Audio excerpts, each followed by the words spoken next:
I want to take you back in time to 1 year ago. 1 year ago, we got to watch a landmark moment in Canadian history, the largest human rights protest Canada has ever seen, the most inspiring act of civil disobedience I have ever experienced, the Freedom Convoy.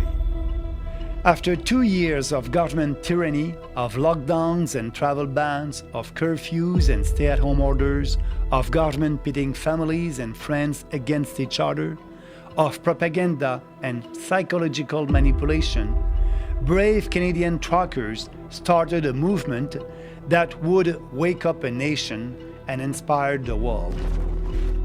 Starting from the west and then the east, they made their way to Ottawa. The line of trucks and cars grew as they passed through each city and province. Patriotic Canadians gathered on highway overpasses, waving flags and raising homemade signs. 13 months ago, they began to arrive in Ottawa.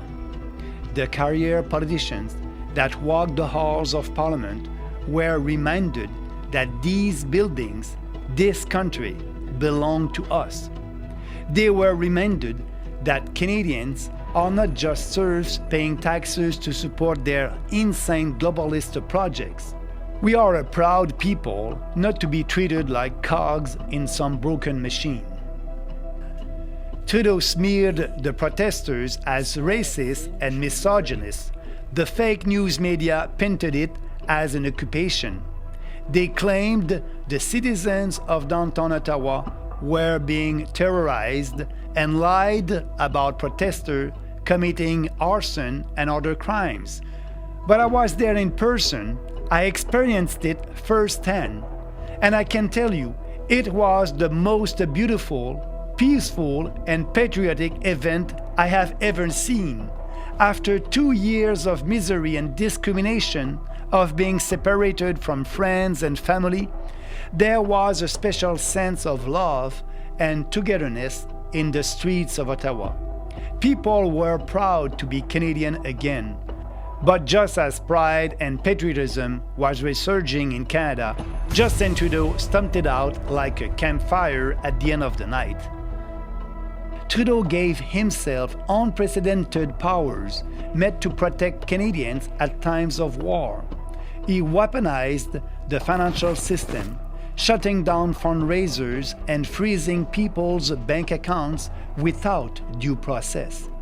Stormtroopers took to the streets, shooting journalists with tear gas and trampling people with horses.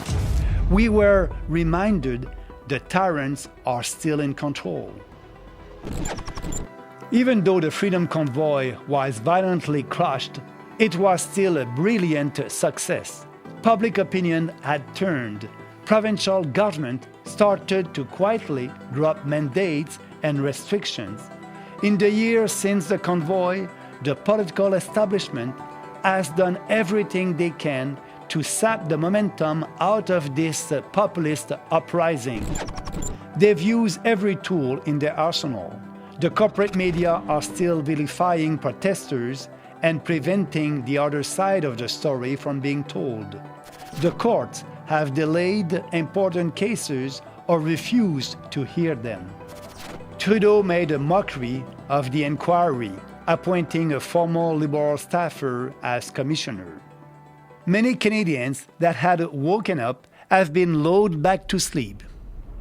We must not forget about what the tyrannical Liberals did to us, what the NDP and the Bloc Québécois enabled, what the Conservatives failed to oppose. We must recapture the fervor and passion of the Freedom Convoy and start fighting now to make change in the next election.